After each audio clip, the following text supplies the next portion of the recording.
नमस्कार दोस्तों, English typing class के डे 3 में आपका स्वागत है। तो पहली 2 दिन की टाइपिंग क्लास में हमने सीखा कीबोर्ड पर हमारे फिंगर्स की करेक्ट पोजीशन क्या होनी चाहिए और दूसरा हम होम रो कीज की प्रैक्टिस कर चुके हैं। होपफुली जो प्रैक्टिसेस मैंने आपको करने को दी थी उन्हें आप कर रहे होंगे और अब आपके फिंगर्स होम रो कीज पर काफ़ी बेहतर ढंग से चल रहे होंगे। जैसे जैसे आपकी प्रैक्टिस बढ़ती जाएगी आपके लिए इस पोजीशन में टाइपिंग करना आसान होता जाएगा। आज की क्लास से हम टॉप रो की प्रैक्टिस शुरू करेंगे। तो होम रो के ऊपर ये जो रो है इसे हम कहते हैं टॉप रो। सबसे पहले हम देखते हैं कि टॉप रो की जो कीज हैं इन्हें प्रेस करने के लिए आप किन फिंगर्स का यूज करेंगे, यानी आपकी कौन सी फिंगर किन कीज को कवर करे। फिर मैं आपको कुछ प्रैक्टिस बताऊंगा जिन्हें आपको डे 3 में प्रैक्टिस करना है। तो पोजीशन आपकी होम रो पर ही रहेगी। अब आपको लेफ्ट हैंड की लिटिल फिंगर से शुरू करना है। Q, W, E, R, index finger से ही टी, स्पेस। अब राइट हैंड की इंडेक्स फिंगर से वाई, यू, फिर मिडिल फिंगर से आई, ओ और पी।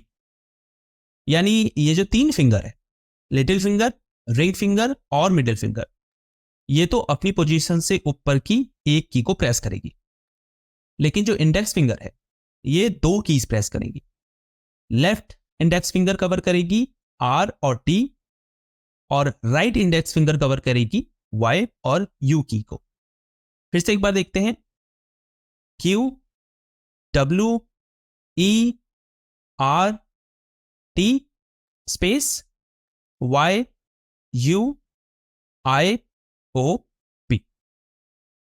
ऐसे ही बॉटम रो को अगर देखें, हालांकि बॉटम रो की प्रैक्टिस हम आगे आने वाली क्लासेस में करेंगे, लेकिन एक आइडिया के लिए मैं आपको बता देता हूं।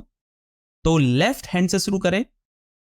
जेड, एक्स, सी, वी और बी, स्पेस, एन और एम राइट इंडेक्स फिंगर से, और फिर कॉमा, पीरियड और फॉरवर्ड स्लैश। हालांकि अभी हम बॉटम रो पर फोकस नहीं करेंगे।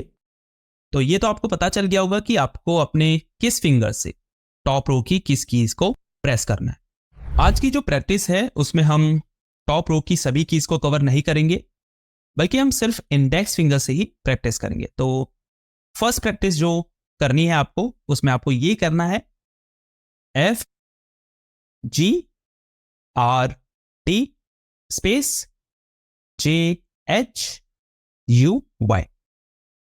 और हमेशा कोशिश ये करिए कि की को प्रेस करने के बाद इंडेक्स फिंगर अपनी पोजीशन पर लौटे। जरूरी नहीं है कि आप जल्दी जल्दी कीज प्रेस करें। शुरुआत भले ही आप स्लो करें, लेकिन कोशिश ये करें कि कीज को प्रेस करने के बाद आपका फिंगर अपनी पोजीशन में वापस लौटे। देखिए, टच टाइपिंग में आपको शुरू से ही अपने फिंगर्स की एक सही आदत बनानी होती है।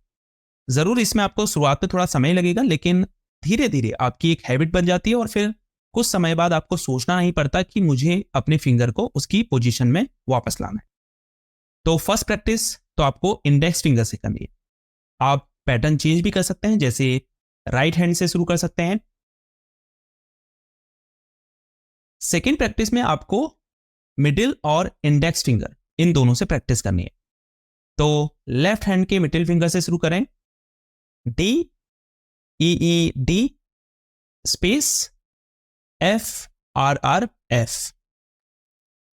फिर राइट हैंड से K, I, I, K, space, J, U, U, J. तो ये दो प्रैक्टिस आज आपको करनी है। कम से कम 1 घंटा आपको प्रैक्टिस में